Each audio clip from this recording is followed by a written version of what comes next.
Shalom semuanya. Shalom, puji Tuhan. Ya, saya senang berjumpa dengan saudara. Apakah saudara senang berjumpa dengan saya? Amin. Saya yakin kita senang. Amin. Ya, ini adalah minggu yang ke-6 sejak gereja Mount Hermon dibuka.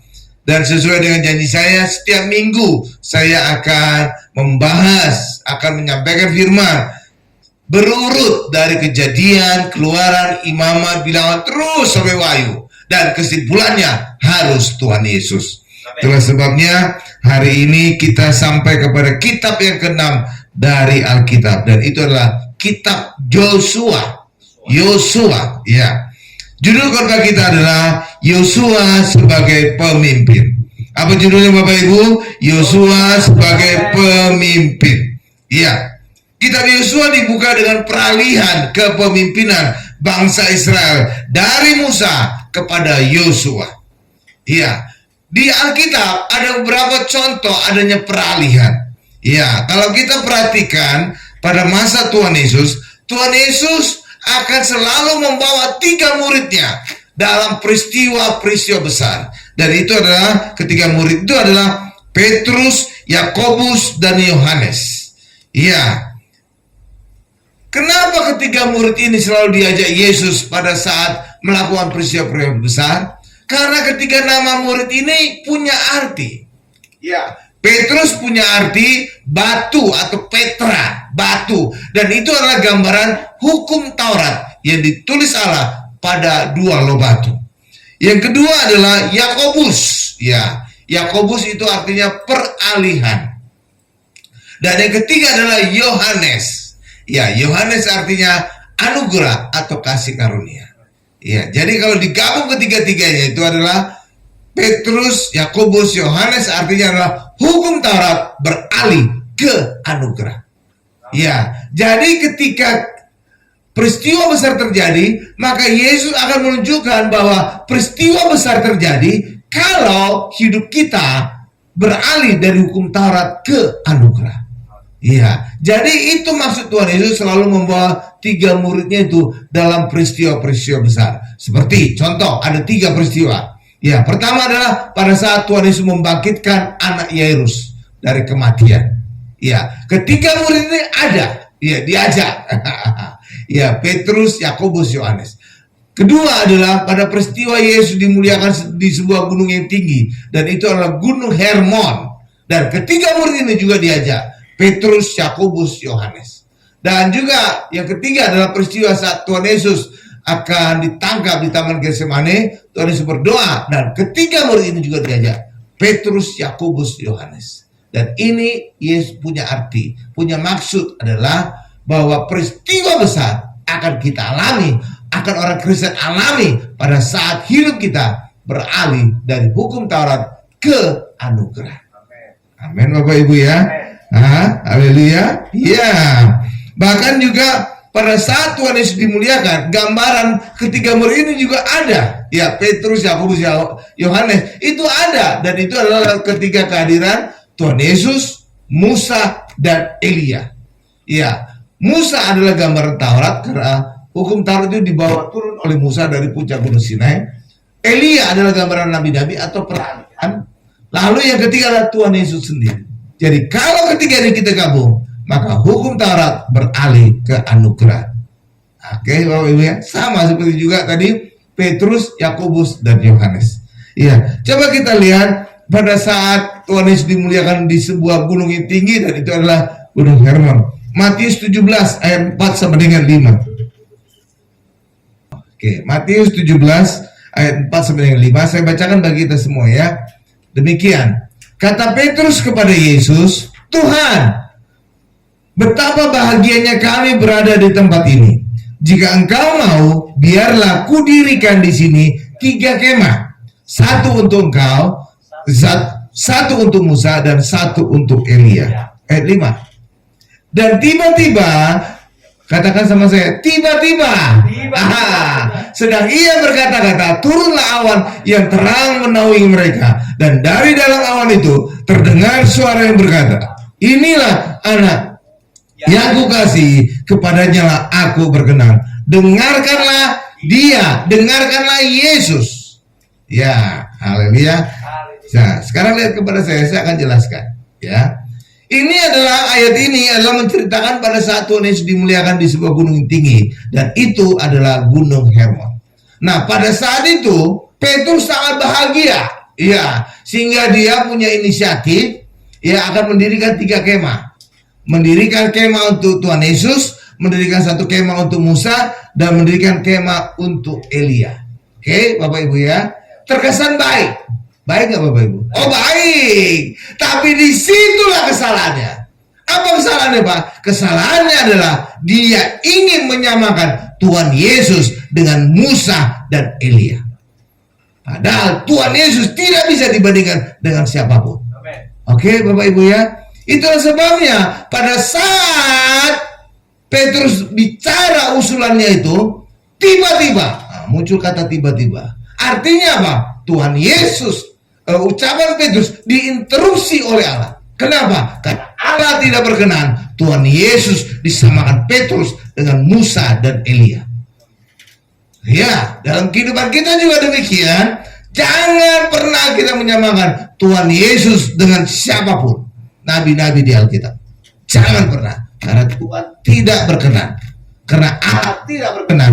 Iya, buktinya tidak berkenan. Coba tadi kata tiba-tibanya. Nah, lihat. Tiba-tiba sedang ia berkata-kata, turunlah awan yang terang menaungi mereka, dan dari dalam awan itu terdengar suara yang berkata, inilah anak yang kukasih, menunjuk kepada Yesus. Kepadanya lah aku berkenan, dengarkanlah dia. Jangan dengarkan Musa, jangan dengarkan Elia, dengarkan Yesus saja. Oh. Iya, ini saudara harus mengerti arti tiba-tiba Allah menginterupsi. Kamu salah Petrus. Tidak boleh kamu menyamakan Tuhan Yesus dengan Musa dan Elia. Oh, saudara lihat itu? Ini wujud kemarahan Allah sebenarnya. Bahwa Petrus ingin menyamakan Tuhan Yesus dengan Musa dan Elia. Karena itu juga bagi kita orang Kristen, jangan pernah menyamakan Tuhan Yesus dengan Musa dan Elia. Saudara itu? Iya, langsung Allah menginterupsi, tiba-tiba langsung lagi ngomong Petrus, das dipotong oleh Allah. Ya, ucapan Allah, inilah anak yang kukasih. Hanya menuju kepada Yesus. Lihat, anak itu huruf besar, berarti menuju siapa? Tuhan Yesus. Oke, Bapak Ibu ya. Iya, inilah anak yang kukasih. Langsung menuju kepada Yesus, tidak kepada Musa dan Elia. Inilah anak yang kukasih. Kepadanya lah, kepada Yesus lah aku berkenan. Dengarkanlah dia, jangan dengarkan yang lain. Lihat itu. Karena itulah bagi kita orang Kristen juga, jangan menyamakan Tuhan Yesus dengan siapapun. Oke? Hanya Yesus saja, dengarkan Yesus saja. Ya itu, tiba-tiba tuh langsung Allah interupsi. Sedang, lihat itu kata sedang. Jadi Petrus lagi ngomong usulannya. Ya, aku ingin mendirikan 3 kemah untuk Yesus, untuk Musa, untuk Elia. Terus dipotong oleh Allah, diinterupsi. Oke, Bapak Ibu, saudara lihat itu? Ya, saudara harus jernih melihat itu. Ini hati Allah. Artinya Allah hanya berkenan kepada Yesus saja. Jangan dibanding-banding ke. Ojo dibanding-banding ke. Oke, ya. Saudara itu ya. Iya kan lagi ngomong kan Petrus kan? Iya lagi ngomong Petrus. Langsung diinterupsi oleh Allah. Saudara itu tuh harus jeli tuh kelihatannya. Oke ya, oke. Oke, karena itulah bagi kita orang Kristen jangan pernah membanding-bandingkan Tuhan Yesus dengan siapapun. Siapapun nabi jangan dibanding-bandingkan dengan Tuhan Yesus. Oke ya Bapak Ibu ya. Iya. Haleluya.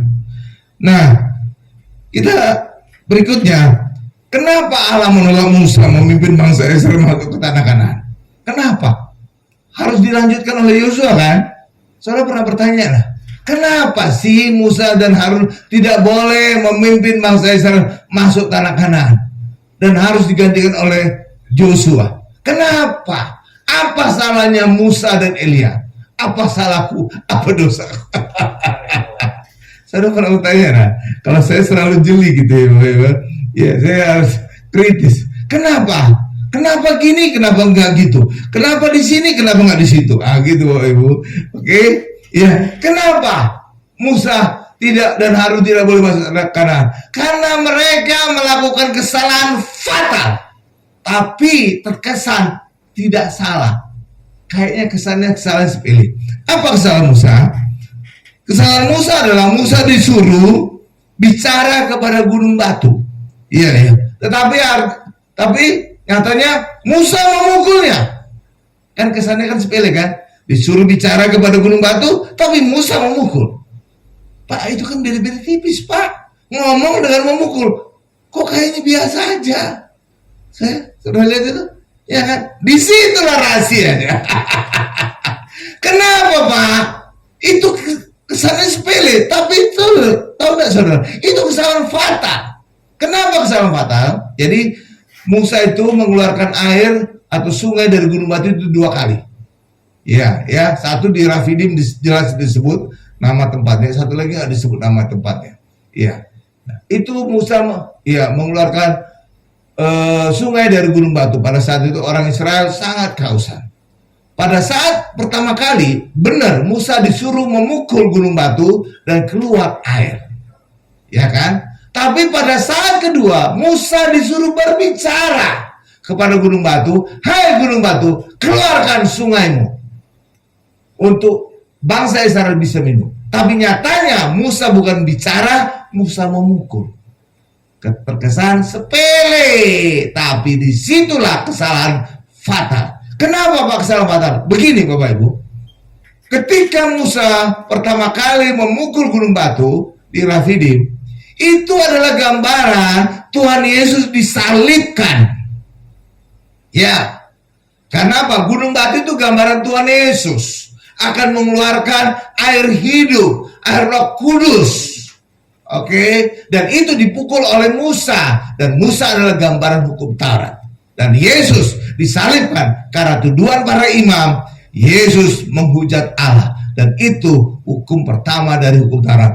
Ya, Bapak Ibu, ya. Karena itulah Yesus divonis mati oleh para imam. Itu dasarnya hukum Taurat Musa. Dan itulah digambarkan Musa memukul gunung batu pertama kali di Rafidim. Oke. Tapi kali kedua Musa memukul gunung batu, maka itu sama dengan merusak gambaran Yesus, bahwa Yesus disalib hanya 1 kali. Tapi dengan Musa memukul 2 kali gunung batu, maka itu menggambarkan Yesus disalib 2 kali.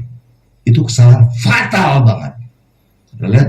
Itulah sebabnya kenapa Musa tidak layak memimpin bangsa Israel masuk tanah Kanaan. Karena dia melakukan kesalahan fatal, merusak gambaran Yesus hanya disalib 1 kali.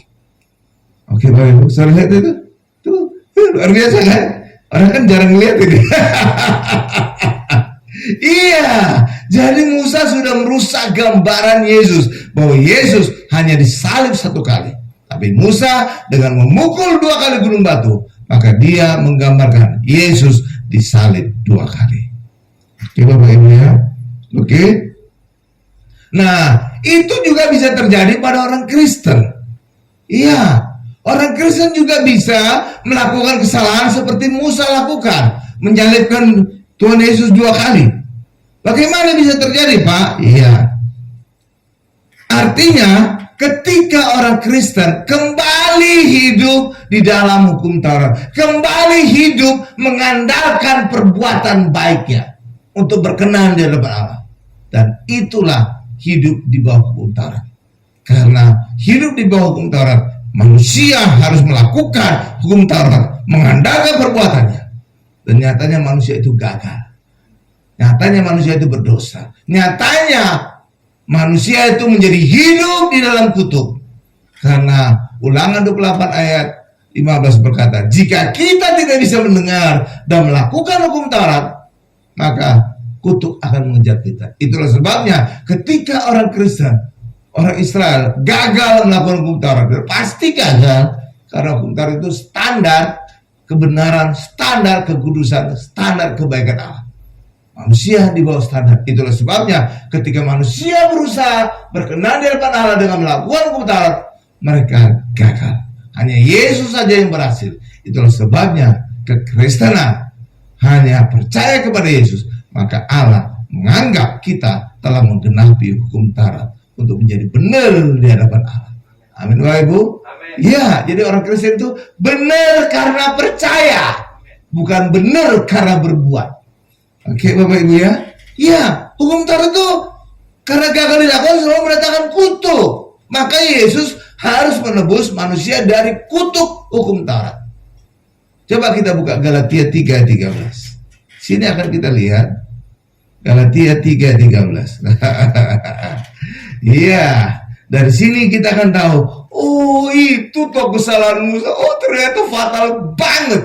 Pantesan Allah tidak mengizinkan Musa memimpin bangsa Israel masuk tanah Kanaan, karena dia telah merusak gambaran Tuhan Yesus, bahwa Tuhan Yesus hanya disalibkan satu kali, tapi Musa dengan memukul gunung batu, bahwa Musa menyalibkan Yesus 2 kali. Fatal nggak Bapak? Fatal dong. Fatal banget itu, karena Yesus hanya tersalib 1 kali. Hal yang sama juga akan dilakukan oleh orang Kristen. Kesalahan sama akan dilakukan orang Kristen. Kalau kita orang Kristen kembali hidup dalam hukum Taurat, kembali mengandalkan perbuatan kita untuk benar di hadapan Allah. Ya, orang Kristen hari ini, kita dalam Yesus hanya percaya Yesus, maka kita menjadi benar di hadapan Allah, karena Yesus telah menggenapi hukum Taurat untuk kita. Oke? Yesus bahkan menebus kita dari kutuk hukum Taurat. Galatia 3:13. Ini saya lihat, saya bacakan ya. Kristus telah menebus kita dari kutuk hukum Taurat. Jadi hukum Taurat itu mendatangkan kutuk. Kenapa? Karena gagal dilakukan oleh manusia, sehingga Ulangan 28 ayat 15 berlaku bagi orang yang hidup dalam hukum Taurat. Karena gagal. Oke? Lanjutkan lagi. Kutuk hukum Taurat dengan jalan menjadi kutuk. Ya, cara yang terkutuk apa? Yesus mati tersalib, itulah mati terkutuk. Karena kita, sebab ada tertulis, terkutuklah orang yang digantung pada kayu salib. Tuh, lihat, tuh. Jadi Yesus menebus kita dari kutuk hukum Taurat dengan cara mati terkutuk, dan itulah mati terkutuk di atas kayu salib. Oke? Itulah sebabnya kalau saudara ditanya, kenapa Tuhan Yesus matinya disalib? Kok tidak matinya ditusuk atau matinya dirajam batu, ditimpuki batu? Ini jawabannya. Karena Yesus harus mati disalib, harus mati terkutuk, agar membebaskan kita dari kutuk hukum Taurat. Dan salib ini adalah inti dari hukum Taurat.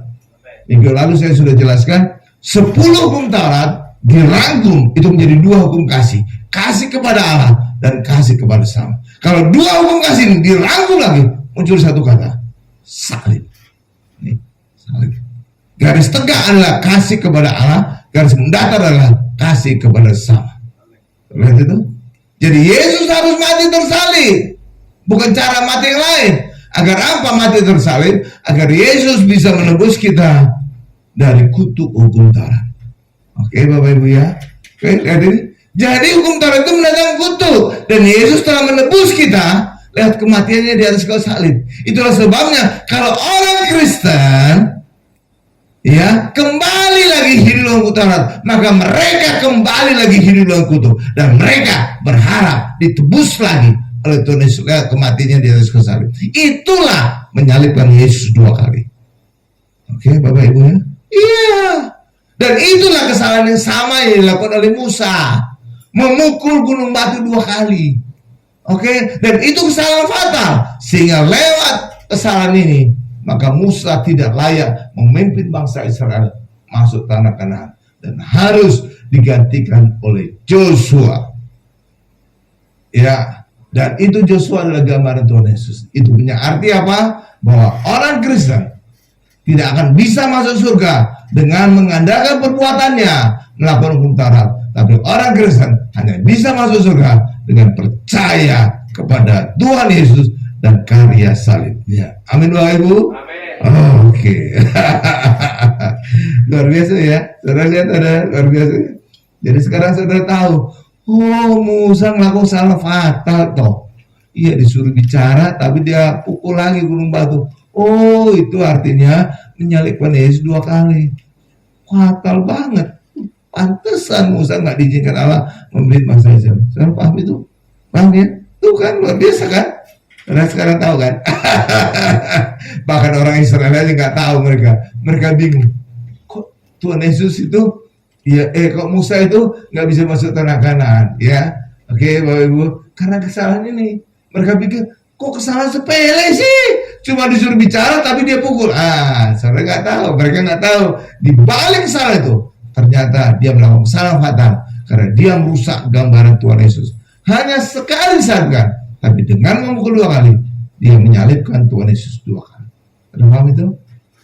Nah, kalau hukuman Musa juga berat, maka bagi orang Kristen juga, jika kembali hidup dalam Taurat, hal yang sama akan mereka alami, seperti Musa alami. Karena itu, jangan sekali-kali lagi kita hidup dalam hukum Taurat. Jangan sekali-kali kita lagi mengandalkan perbuatan kita untuk benar di hadapan Allah. Oke, jadi hidup dalam hukum Taurat itu adalah mengandalkan perbuatan kita untuk benar di hadapan Allah. Paham ya Bapak Ibu ya? Ya, tapi kalau dalam Yesus, kita bukan mengandalkan perbuatan kita lagi, tapi mengandalkan perbuatan Yesus. Karena itu bedanya. Dalam hukum Taurat kita mengandalkan perbuatan kita, dalam Yesus kita mengandalkan perbuatan Yesus. Oke, karena itulah orang Kristen jangan lagi ngomong tentang manusia harus gini gitu, manusia enggak, tapi kita harus ngomong perbuatan-perbuatan besar dari Allah, dari Tuhan Yesus. Dan itulah tugas dari imamat yang rajani. Saudara tahu 1 Petrus 2:9, imamat yang rajani adalah tugasnya apa? Memberitakan perbuatan-perbuatan besar dari Dia, dari Allah. Tuh. Jadi tidak ngomong tentang manusia. Pada saat Pentakosta juga turunnya Roh Kudus. Ya, murid-murid berbahasa roh. Apa yang mereka perkatakan? Perbuatan-perbuatan besar dari Allah. Dan inilah gambaran orang Kristen yang sekarang dipulihkan. Jangan lagi ngomong tentang manusia, tapi pendeta juga harus ngomong Yesus saja. Jesus only.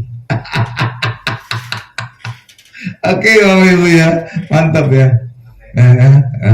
Kata istri saya terlalu banyak ketawa. Gak apa-apa ya, itu menghilangkan stres Bapak Ibu. Kalau saya nggak ketawa itu kayak tegang gitu, kayak menerkam saudara. Saya ketawa-ketawa aja supaya nyantai kesannya. Oke? Ya, kita masuk kepada bagian berikutnya. Yosua 1 ayat 1-3. Yosua 1 ayat 1-3. Iya. Ya, Yosua melanjutkan Musa. Coba kita lihat Yosua 1 ayat 1-3. Nah, ini saya bacakan ya Bapak Ibu ya.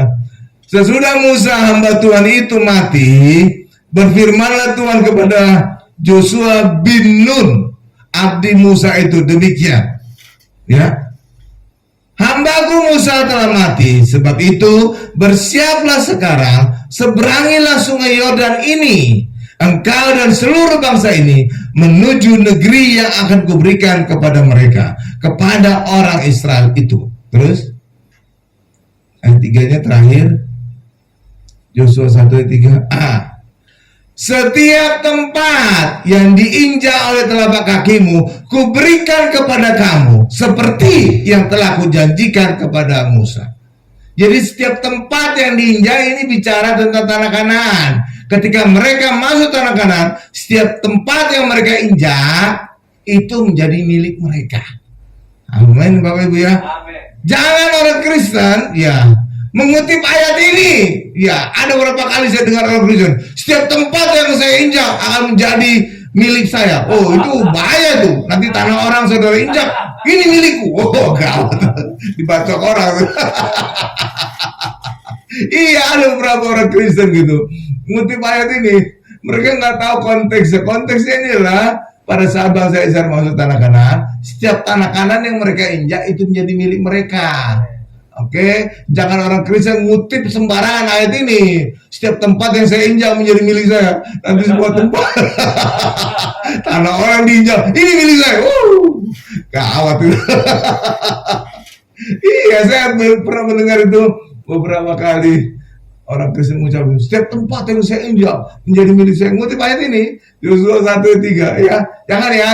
Saudara harus lihat konteksnya. Jadi jangan asal comot ayat. Ya, itu berbahaya asal comot ayat. Oke ya. Ya. Jadi ini berbicara tentang setiap tempat di tanah Kanaan yang diinjak oleh Yosua dan bangsa Israel itu menjadi milik mereka.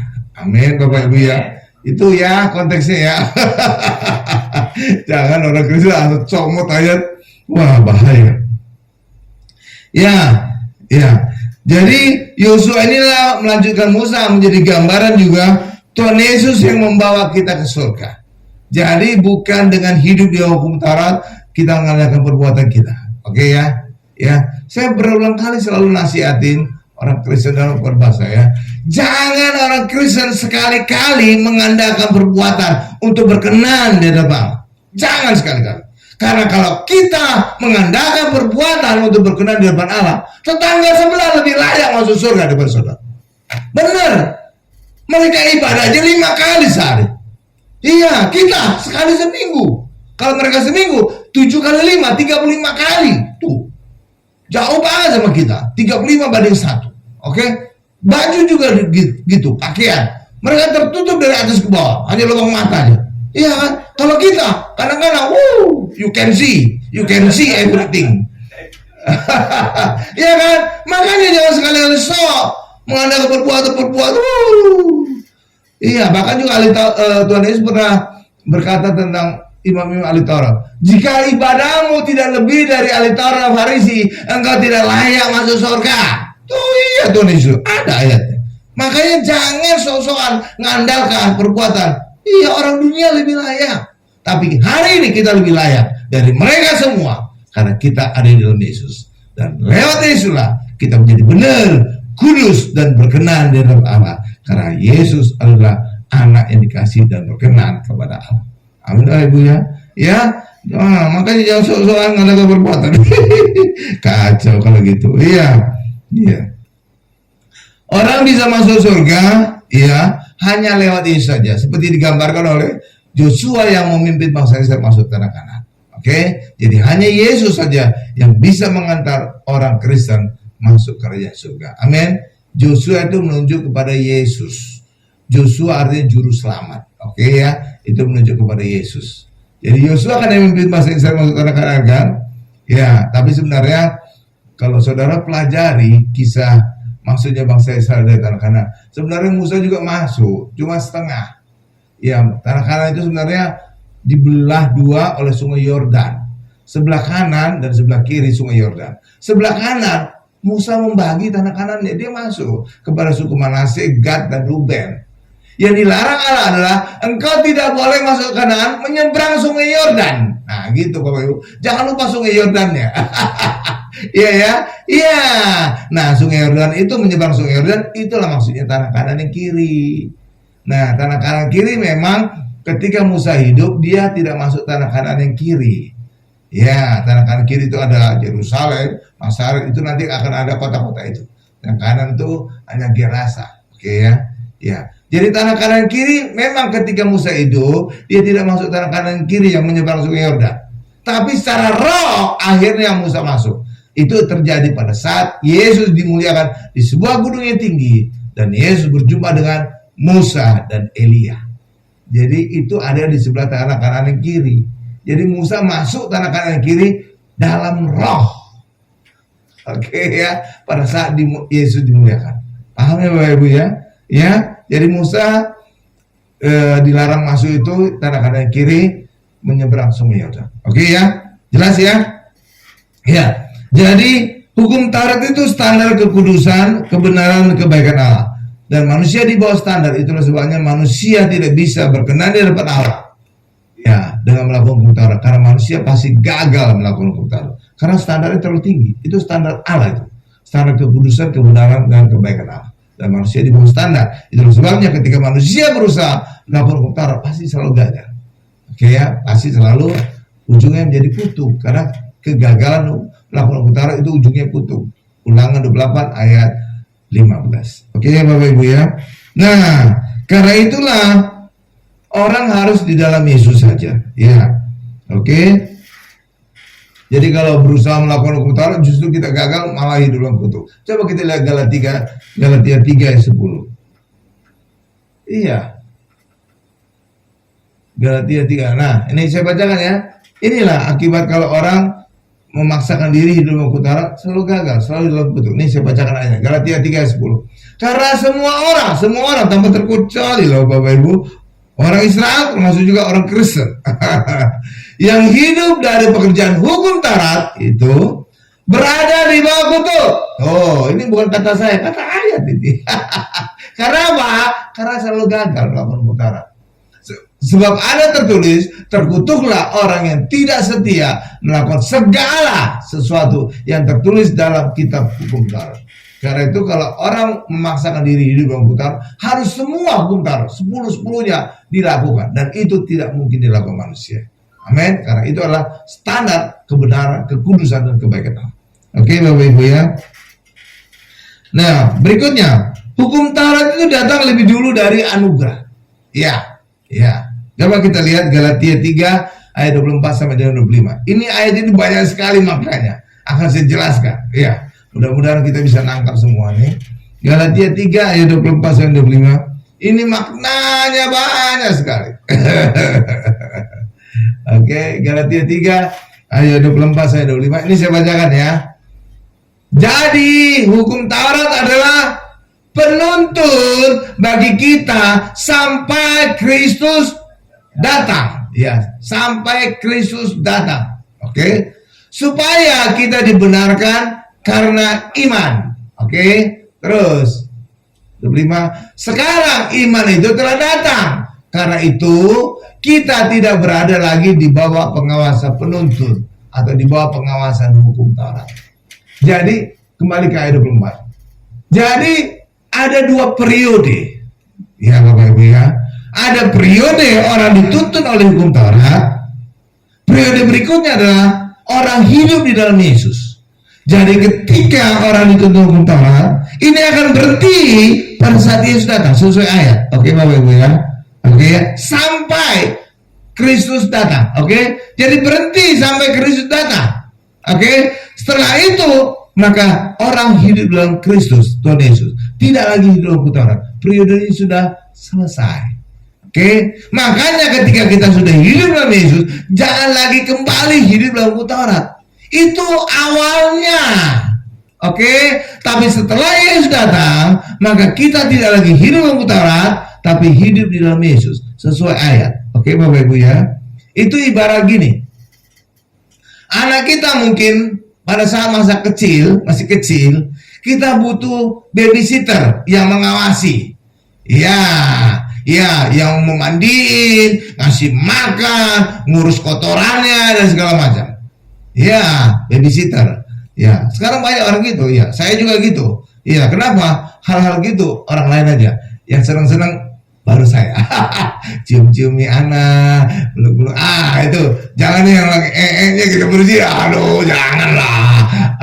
Apalagi jam tidurnya bayi itu, aduh gawat. Beda banget sama orang dewasa. Jam 1 bangun, nangis, apa? Minum susu, gitu kan? Oh mungkin lagi pipis, ganti popoknya. Soalnya bisa bayangkan kalau jam 1, jam 2 kita bangun lagi. Gimana nanti aktivitas siangnya kita bisa teler gitu. Ya kan? Karena itulah banyak sekarang rumah tangga orang pakai babysitter yang ngasih makan anak, yang mandiin, yang ganti pupuknya, kan gitu, yang berat-berat gitu, kotor-kotor. Baru orang tua hanya meluk-meluk aja, yang cium-cium, kan asik. Ya gitu. Ini saya, keluarga saya. Kalau keluarga lain terserah pendapatnya. Amin. Oke ya. Nah demikian. Pada saat anak masih kecil, kita pakai babysitter. Tapi setelah anak makin gede, makin besar, udah masuk sekolah SD, nggak perlu lagi babysitter. Anak kita udah cukup bisa mandiri, bisa mandi sendiri, bisa makan sendiri, bisa pakai baju sendiri, ya kan? Nggak perlu lagi babysitter. Babysitter itu perlu ketika dia masih bayi, buang kotorannya, mandiin dia, ngasih makan dan segala macam. Tapi ketika anak kita sudah SD, sudah cukup besar, udah bisa buang air sendiri, dan bisa makan sendiri, bisa mandi sendiri, nggak perlu lagi babysitter.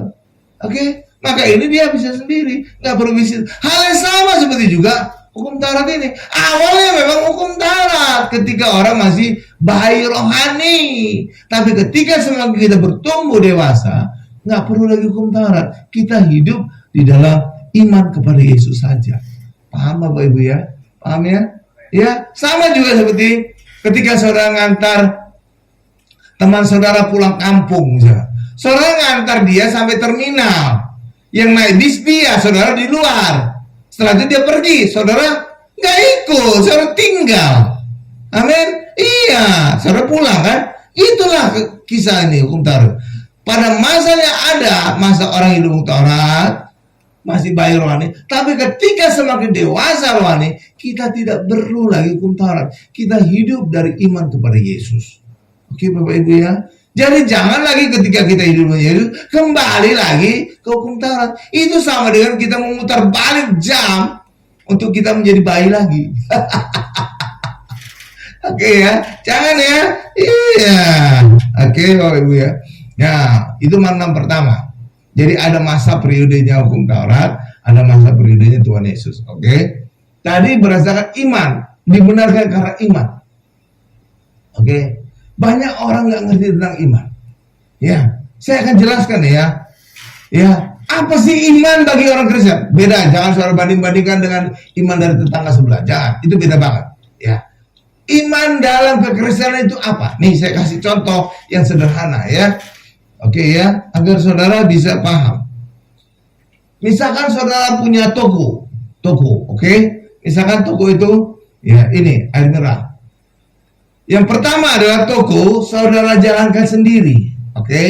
Yang kedua toko itu saudara suruh orang lain menjalankan, oke? Jadi ini toko yang kiri ini atau kanan saudara, ini adalah toko yang saudara jalankan sendiri, sedangkan ini adalah yang kanan saya atau kiri saudara adalah toko yang orang lain saudara suruh jalankan. Apa bedanya? Saudara tahu bedanya apa? Kalau ini saudara nggak perlu ada keyakinan dan percaya, karena ini toko saudara sendiri. Mau apapun itu saudara sendiri yang jalankan, nggak ada urusan. Tapi ketika saudara suruh orang menjalankan toko, ada dua unsur harus ada. Ya, pertama ada saudara harus yakin orang itu mampu menjalankan toko saudara. Jangan sampai bangkrut. Oke, ya. Harus ada unsur keyakinan. Yang satu. Yang kedua ada unsur kepercayaan. Jangan sampai dia nyolong uang penjualan. Oke. Jadi ketika saudara percayakan kepada orang toko saudara, harus ada unsur itu, keyakinan dan kepercayaan. Hal yang sama juga dengan kerohanian. Ketika saudara hidup hukum Taurat, saudara mengandalkan perbuatan saudara sendiri. Oke, itulah sebabnya hidup dalam hukum Taurat tidak ada unsur iman. Tapi ketika kita di dalam Yesus, seperti digambarkan toko yang dijalankan oleh orang lain, maka di sini harus ada unsur iman. Sebab bukan lagi perbuatan saudara, tapi semua perbuatan Yesus. Itulah sebabnya harus kita imani. Makanya hidup dalam Yesus disebut hidup di dalam iman. Sebab Yesus yang bekerja di dalamnya, bukan lagi saudara. Oke, paham? Paham? Seperti tadi toko. Kalau saudara percayakan kepada orang, harus saudara percaya nih orang. Yakin nggak dia bisa jalankan toko? Yang kedua, percaya nggak saudara? Jangan sampai dia nyolong. Oke, hal yang sama juga dengan kerohanian. Ketika kita hidup dalam Yesus, yang seperti toko di jalan orang lain ini, saudara harus ada iman. Sebab bukan lagi mengandalkan perbuatan kita, tapi semua perbuatan Yesus. Karena itulah kita harus imani. Oke, itu iman dalam kekristenan. Bukan lagi perbuatan kita, tapi perbuatan Yesus. Itulah sebabnya kita harus percaya kepada Yesus. Harus kita imani Yesus. Oke. Iya, sedangkan hukum Taurat, ketika orang hidup hukum Taurat, saudara nggak perlu iman, karena saudara yang kerjakan sendiri. Kayak toko tadi saudara jalan sendiri, nggak perlu ada unsur kepercayaan. Oke ya, coba kita lihat ayatnya. Iya, Galatia 3:12. Iya, ketika kita hidup hukum Taurat, kita nggak lagi ada unsur iman, karena kita yang kerjakan. Galatia 3:12. Ini Galatia ini ayat yang penting. Banyak sekali singkapan di Galatia 3. Tapi banyak orang nggak ngerti. Galatia 3 ayat 12 deh. Galatia 3 ayat 12. Nah ini nggak ada di catatan kertas yang saya kirim ke kalian. Ini tambahan. Tiba-tiba tadi malam, ya saya lihat. Tampilkan aja di Alkitab itu isi worship. Isi worship, is word. Ya, is word. Tampilkan Alkitab, is word. Galatia 3:12. Ya. Karena kadang-kadang pendeta itu di mimbar juga bisa tambahan ayat gitu tiba-tiba. Oh, saya harus jelaskan ini dengan tambahan ayat kayak gitu. Nih saya bacakan yang Galatia 3:12. Ini bukan kata saya bahwa ketika orang hidup dalam kutaran itu nggak ada dasar iman. Karena kita ngerjakan. Ini ayatnya, Galatia 3:12. Tetapi dasar hukum Taurat bukanlah iman. Katakan sama saya, bukanlah iman. Ya, tuh lihat ya, kalau ucapan juga. Melainkan siapa yang melakukannya akan hidup karenanya. Jadi hukum Taurat itu dasarnya tidak iman. Kenapa? Karena saudara yang ngerjakan. Iya, tapi ketika kita dalam Yesus, semua Yesus yang kerjakan. Maka di sini ada unsur iman dan kepercayaan. Paham? Makanya orang Kristen disebut orang beriman. Karena bukan lagi mengandalkan perbuatan kita. Oke Bapak Ibu ya, paham? Jadi saudara tahu ceritanya sekarang. Oke ya, ya itu dia, mantap. Nah, saudara pernah bertanya-tanya, nah ya. Tadi kan hukum Taurat itu penuntun sampai Kristus datang. Jadi yang datang duluan apa? Hukum Taurat, ya, Bapak Ibu ya, hukum Taurat ya. Kenapa hukum Taurat yang datang duluan? Kenapa bukan Yesus? Nah, saudara pernah bertanya gitu. Kenapa hukum Taurat munculnya duluan dibandingkan muncul Yesus? Saudara pernah bertanya kayak gitu? Nah ya, coba kita buka dulu ayatnya. Ini juga ada tambahan nih, Roma 3:20. Coba Alkitab Isword Roma 3:20. Coba bisa dibantu Roma 3:20. Ya ini juga tambahan karena tadi malam tiba-tiba saya pengen buka Roma 3:20. Ya. Karena kalau pendeta itu kalau di mimbar kadang-kadang muncul ayat baru. Iya, udah disiapin. Bahkan juga dari catatan korban juga bisa tiba-tiba ada pewahyuan baru. Nah, Roma 3:20 sudah ya. Ini saya bacakan ya. Kenapa hukum Taurat itu muncul duluan dibandingkan Tuhan Yesus? Ini alasannya. Nih. Roma 3:20 nih saya bacakan ya. Sebab tidak seorang pun yang dapat dibenarkan. Tuh lihat, tidak dapat dibenarkan di hadapan Allah oleh karena melakukan hukum Taurat. Itu bukan kata saya, kata ayat itu. Oke, makanya orang Kristen jangan coba-coba kembali lagi dalam hukum Taurat. Jangan lagi coba-coba mengadakan perbuatan sendiri. Nih, ini kata ayat, bukan kata saya. Melakukan hukum Taurat karena justru oleh hukum Taurat orang mengenal dosa. Ya, kok bisa sih Pak? Nih, saya jelaskan lagi kenapa lewat hukum Taurat saudara mengenal dosa. Ini saya jelaskan supaya saudara paham. Nah, mencuri itu dosa nggak? Kenapa saudara tahu itu dosa? Dari mana saudara tahu? Karena ada hukum Taurat yang melarang jangan mencuri. Tapi kalau tidak ada hukum Taurat, saudara tidak bisa mendefinisikan mencuri itu dosa. Ya kan? Iya dong. Karena kan saudara tadi bilang kan, mencuri itu dosa. Kenapa? Karena ada larangan dalam hukum Taurat. Jangan mencuri. Berzina itu dosa. Dosa. Kenapa? Ada larangan jangan berzina dalam hukum Taurat. Coba hukum Taurat yang tidak ada. Ada nggak dosa berzina? Nggak ada. Ada nggak dosa mencuri? Nggak ada. Betul Pak? Bapak Ibu? Iya. Itu sebabnya ini dikatakan justru oleh hukum Taurat orang mengenal dosa. Karena lewat hukum inilah orang tahu mencuri itu dosa. Oke? Berzina itu dosa karena ada larangan dalam hukum Taurat. Jadi orang tahu mencuri atau berzina itu berdosa karena ada larangan dalam hukum Taurat. Jadi hukum Taurat itu membuat orang kenal bahwa mencuri itu adalah dosa, berzina itu adalah dosa. Tapi kalau tidak ada hukum Taurat, orang nggak tahu mencuri itu dosa atau enggak, berzina itu dosa atau enggak. Tuh kan, benar kan? Itu sebabnya bunyi ayat tadi berkata, justru oleh hukum Taurat orang mengenal dosa. Kalau nggak ada hukum Taurat, orang nggak tahu mencuri itu dosa atau enggak, berzina itu dosa atau enggak. Paham Bapak Ibu ya? Paham ya? Oke, pintar saudara. Keren ya, keren ya. Saudara makin pinter gitu. Iya, oke ya. Nah, ketika saudara tahu berdosa, apa kemudian kebutuhan saudara berikutnya? Hah? Penebus dosa.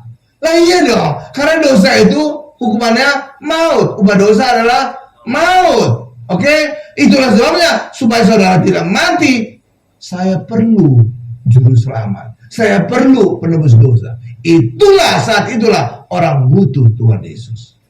Oke, paham Bapak Ibu ya? Kalau tidak ada kebutuhan juru selamat, kalau tidak ada kebutuhan penebus dosa, keberadaan Yesus tidak dibutuhkan.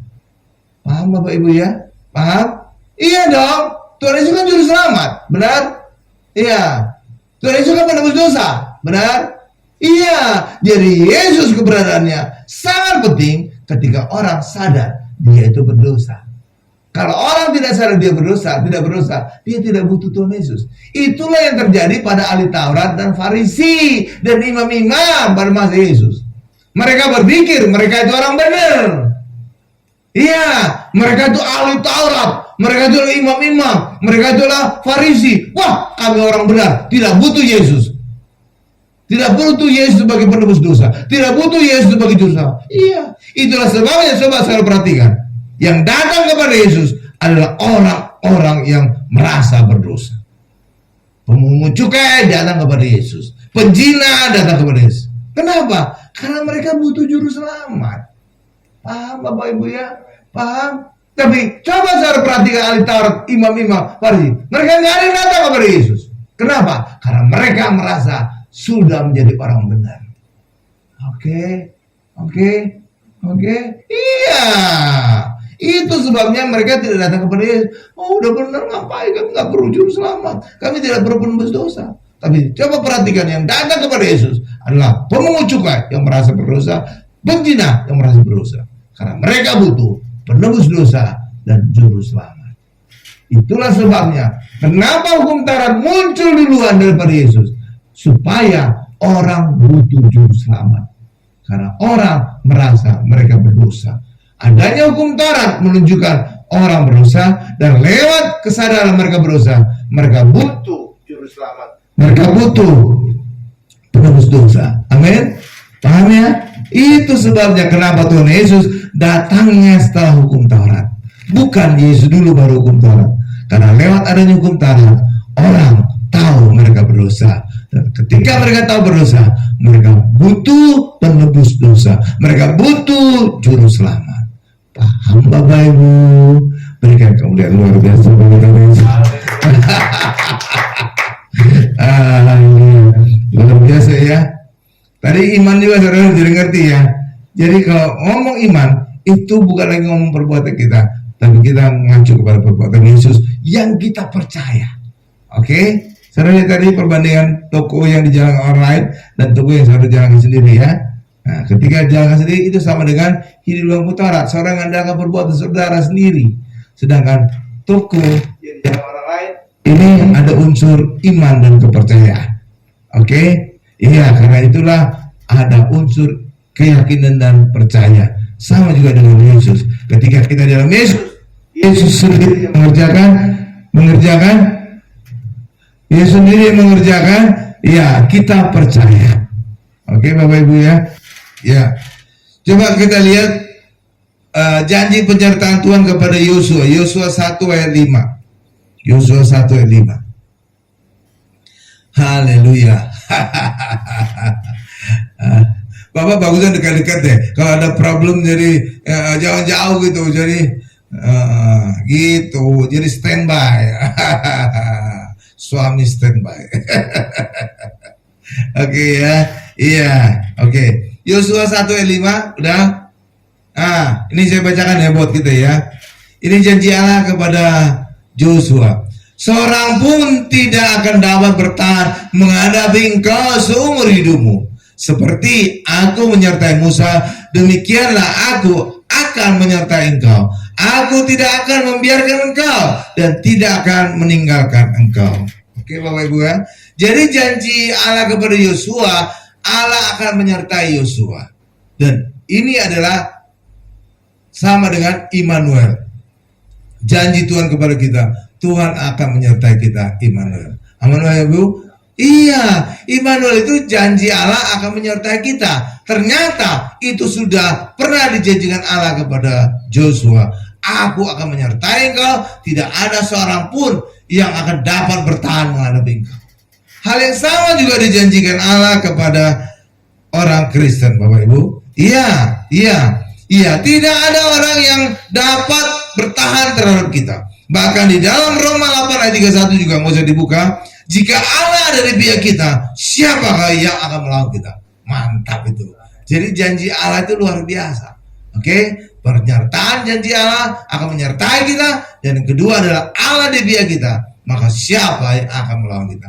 Mantap. Itu sama dengan seperti ya, teman saya Pak Presiden. Siapa yang berani melawan saya? Berani nggak lawan Presiden?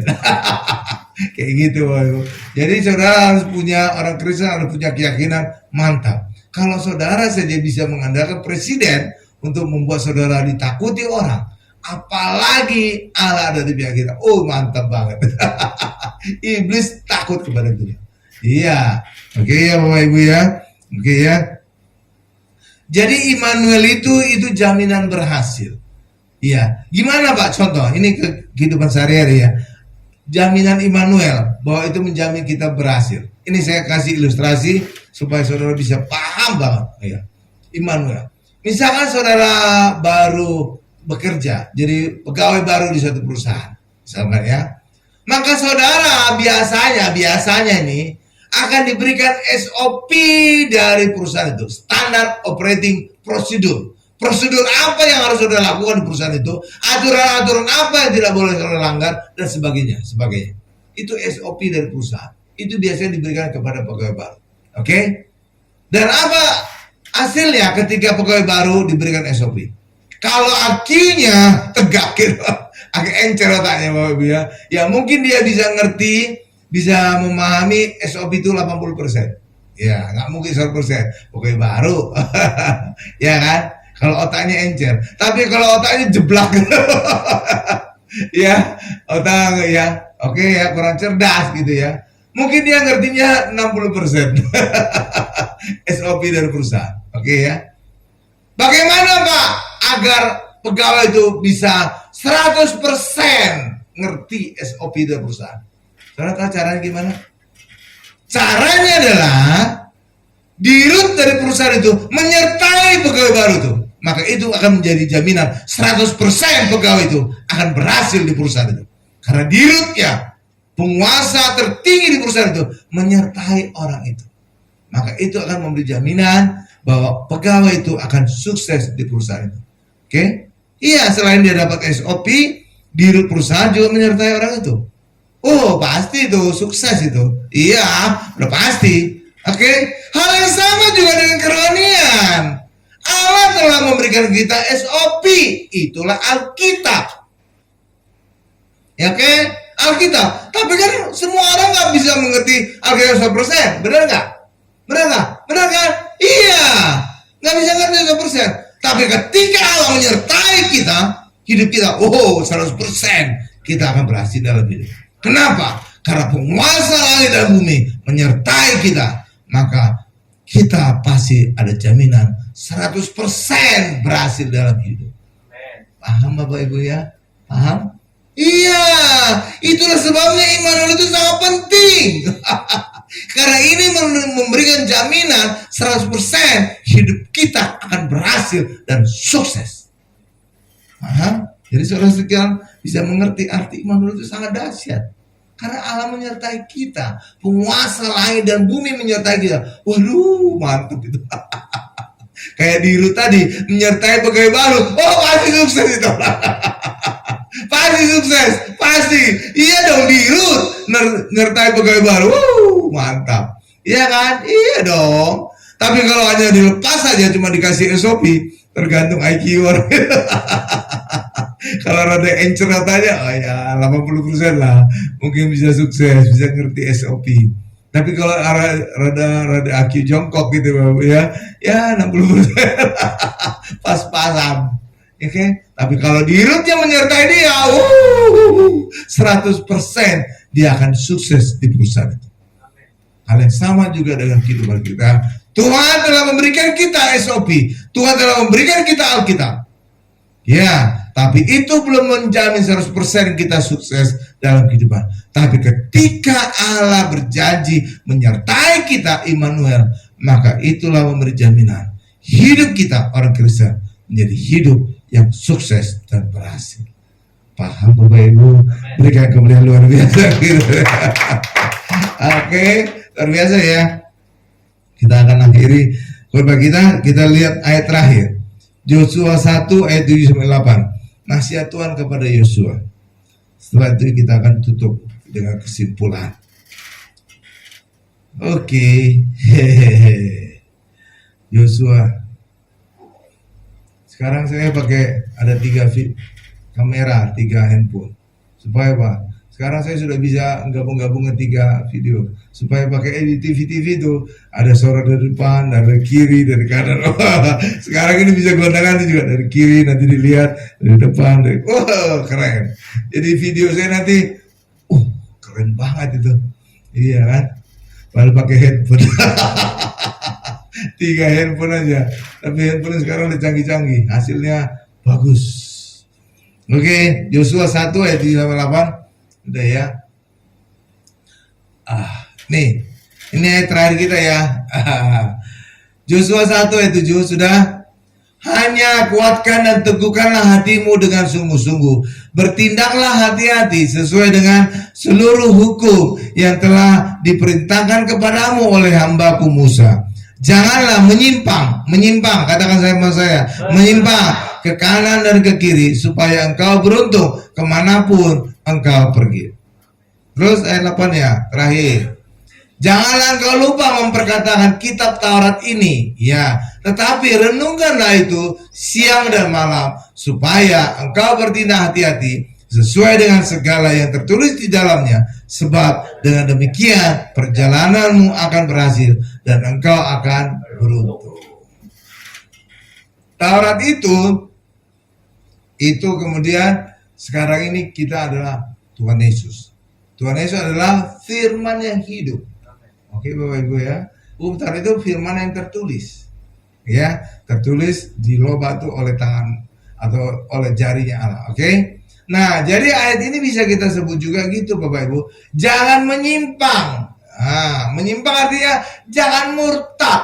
Iya, banyak kali orang Kristen itu bisa murtad. Banyak godaan di dunia ini. Godaan apa? Ya, karena pasangan hidup. Mungkin godaan harta, mungkin godaan jabatan. Iya Bapak Ibu, itu fakta. Banyak orang Kristen juga yang kayak gitu. Benar kan? Nah, ini ayat ini melarang kita jangan menyimpang ke kiri dan ke kanan. Jangan murtad, itu satu. Yang kedua adalah renungkan firman Tuhan itu siang dan malam. Oke Bapak Ibu ya. Tapi kita di dalam Yesus, bukan hanya kita renungkan, bahkan kita tinggal di dalam firman yang hidup. Itulah Tuhan Yesus. Lebih mantap lagi. Oke ya. Iya kan, Tuhan Yesus juga firman yang hidup, ya kan? Itulah sebabnya orang Kristen hidup di dalam Yesus itu lebih dari merenungkan firman Tuhan. Mantap banget. Makanya pasti kita akan lebih beruntung lagi. Pasti kita akan lebih berhasil lagi. Amin Bapak Ibu ya. Oke. Iya. Saya simpulkan khotbah saya. Yosua adalah gambaran Tuhan Yesus bahwa kita tidak lagi hidup di bawah hukum Taurat. Jadi hidup tidak lagi mengandalkan perbuatan kita, tetapi di dalam anugerah Tuhan Yesus, dan itu adalah mengandalkan perbuatan Yesus dan karya salibnya.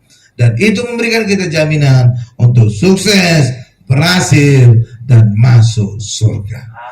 Amin Bapak Ibu. Berikan kemuliaan bagi Tuhan Yesus.